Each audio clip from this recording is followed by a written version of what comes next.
there are going to be winners. Well, there's going to be a winner. There's going to be a lot of losers. Has it been really hard judging between kids in a way that it's not so hard when they're adults? Yeah, this one has to be about triple time harder than the adult voice, because saying no to a kid, letting a kid down, you know they want to be there, but then you have to send them home and, reinstate that it's about the experience and learning, so, then you have to risk them going back to school and being bullied because they didn't win.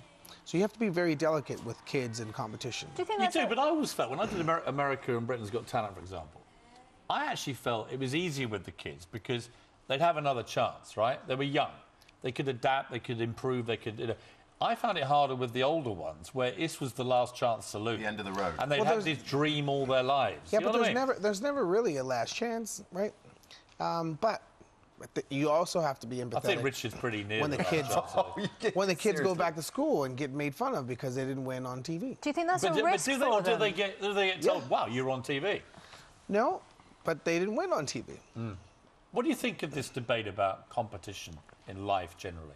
Well, I'm a highly competitive guy, so I like competition. And you could learn from it, even in losing. Should schools, I mean, should we have sports day in this country where I think 55% of all the schools in the country now have participation prizes for everyone who competes? So you win even if you lose.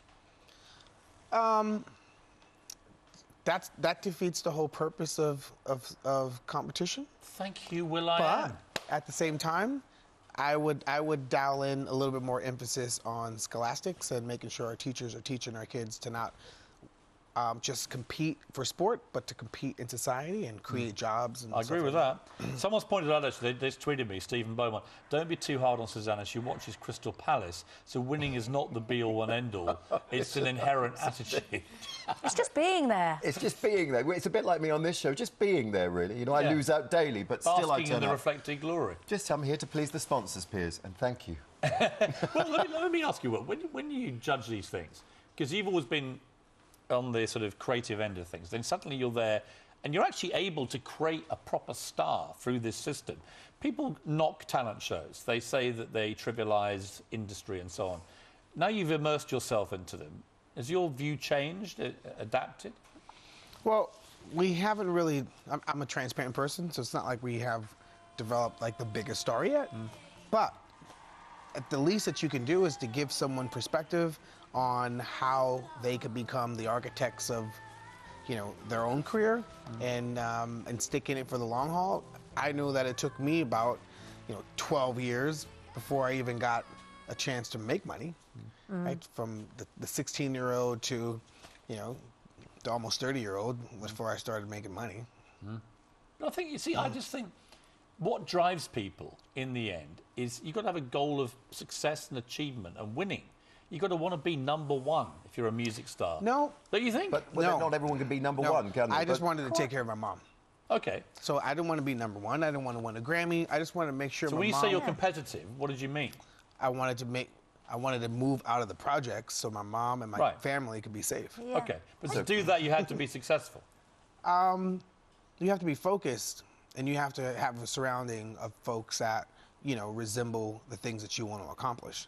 Right? So it's all relative, right? So you become successful, then you're hanging out at somebody's boat and you realize you're not successful.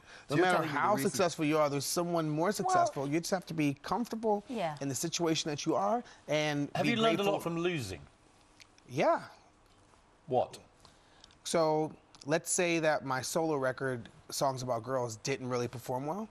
And I got up and wrote I Got a Feeling, and that performed well. But I learned from that. Right. We're going to talk to you a little bit more in about 20 minutes' time.